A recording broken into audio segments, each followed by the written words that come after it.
Hey, this is Brandon with Lean On Him Consulting, and welcome to another installment of our brand analysis series.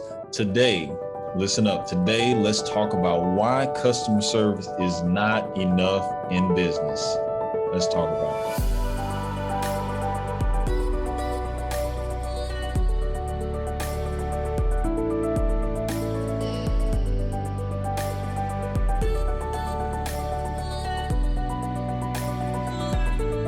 All right, so listen, we've developed this content for passionate, driven, and gifted entrepreneurs just like yourself. I know you're passionate. I already know you're driven. I know you got your goals written out, all that good stuff.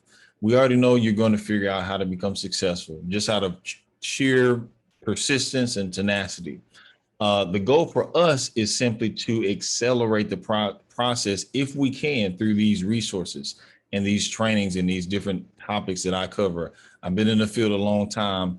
One thing I've learned is that I want to simply be an accelerator and get out of your way, let you keep going about your business and become successful. So let's talk about this topic here.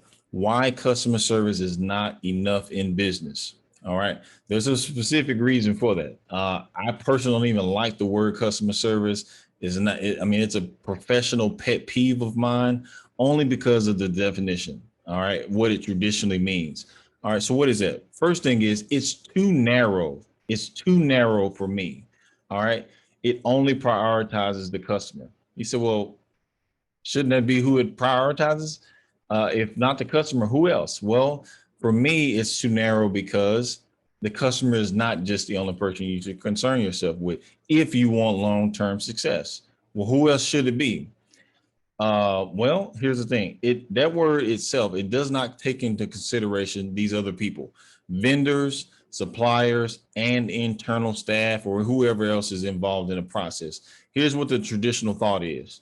From a corporation or other businesses that you know of, they fight like cats and dogs internally, fighting over deadlines and making sure things were done, and just not really having team camaraderie, only to deliver the product to the customer with a smile. We assume that, okay, well, we can have cantankerous relationships internally as long as we deliver that product to the customer with a smile. That smile implies that everything was great, which the customer really, they don't care if it's great, but you should as a business owner.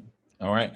So delivering it to a customer with a smile is not the only standard that I operate by. So what is the solution? All right.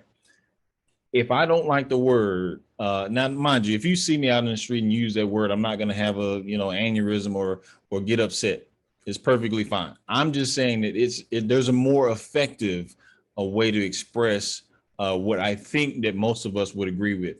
The solution to me is hospitality. We usually use that word for what? The hotel industry. It's not just for the hotel industry to me. All right. Hospitality, I have my own definition for it that I use. If you're a client of mine or you ever work with me or attended any of my workshops, you've heard me define this. All right. What is hospitality? How do I define it? To me, it is going above and beyond to do the unnecessary. That's my definition. All right. Um, well, what's the difference between that and customer service? Well, with hospitality, you can go above and beyond to do the unnecessary with anybody. All right.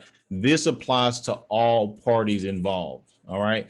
Vendors, suppliers, internal staff. When your priorities are then switched to where you're just as concerned about the experience you're creating for the internal staff, vendors, and suppliers as you are the customer, guess what? Everybody wins. Well, what are the long-term implications of that? What are the benefits to that, if there are any? Well, I just kind of explained it, hinted at it a little bit. Well, one thing you're going to notice for sure is an enhanced workflow. When people know that you care about them in the process just as much as the end customer, first of all, people know when you don't care about them. They know when you just are just using them to get the process going. And everyone knows that we play our role. And I mean, I'm not saying that we have to be coddled and fed seedless grapes. I'm not saying that. What I'm saying is it enhances the workflow because we know that there's chemistry and there's consideration being taken place. All right. And it makes the operations much more efficient. And that's what we want.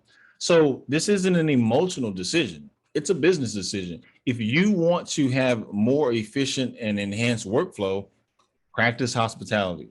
All right. I'm not bringing this up because I want to be the nicest person in the world, even though that is a core principle of what I believe in, just being nice, being a good person toward other people. But even if you extract all that out, it's great for the end result.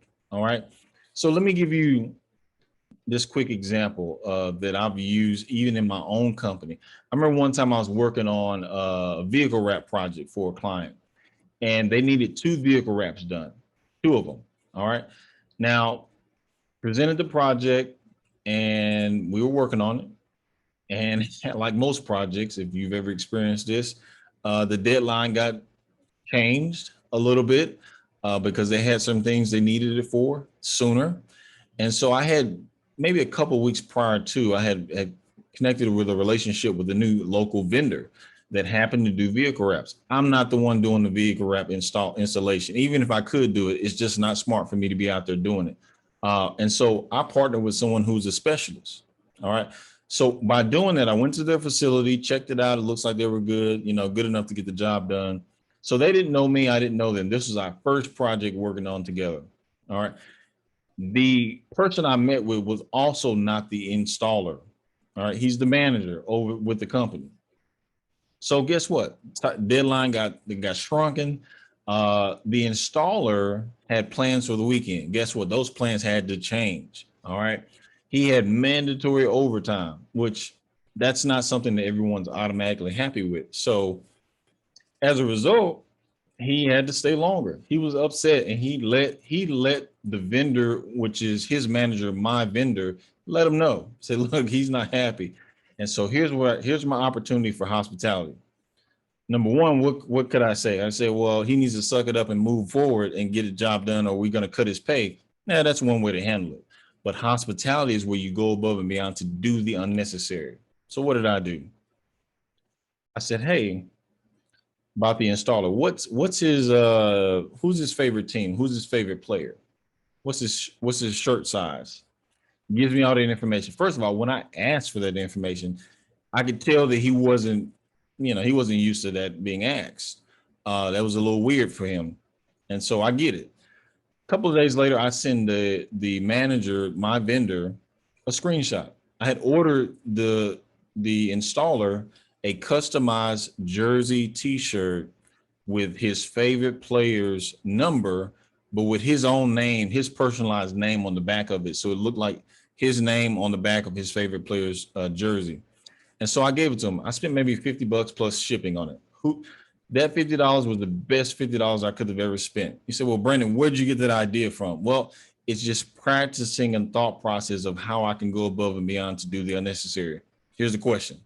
Was it necessary for me to order a customized shirt for a guy who I would never meet and still haven't met to this day? No, it's not. But that's what hospitality is. All right. Guess what happened? I gave the shirt to the manager. I said, hey, go ahead and do me a favor. Give him the shirt. Let him know it came from you. I don't care. And so he did. And he gave me feedback. As you would expect, the installer was happy. He was grateful. He was like, man, that's pretty cool. Guess what happened?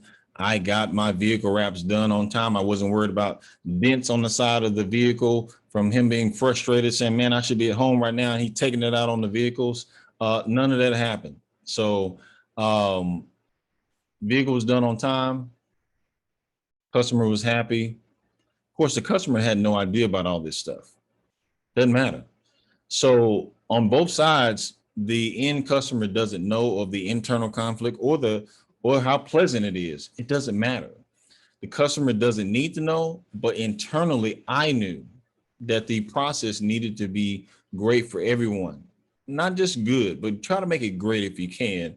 And so how do you think that impacted my relationship with the vendor?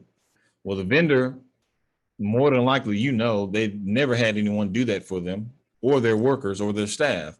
And so it strengthened the relationship, the credibility that I had with the vendor Also, it strengthened the relationship between the vendor and his employees because it showed goodwill on his part. Now, I'm not saying that you can just buy your staff pizza and t-shirts and you can just manipulate them. No, this is about just truly caring about them and saying, hey, look, I get it. It was rough, had to make you work overtime, but at least take this as a token of my appreciation for your hard work. Can't say you can do that every week and get away with it. It'll get old very quickly. But at the same time, being thoughtful goes a lot further than mandatory overtime. Say, hey, do this job or you get fired. You can't really hold it on for people for a long time and assume that it's going to create that enthusiasm to get the job done. So, in closing, I would say this. Maybe this thought is new to you and you've been fine with customer service. Okay, great. But if you're in business and you want to learn more specific ways to enhance your client experience that leads to more revenue, again, this isn't just about being nice. I wish more businesses would focus on that. It's pragmatic. So you can be a great person or a person that's just about business. It's a good business decision regardless. If you want to enhance your client experience, it leads to more revenue, visit our website to book a session at www.lohcstrategy.com. Visit the link in the description below for instructions. And remember, when you grow, your business grows.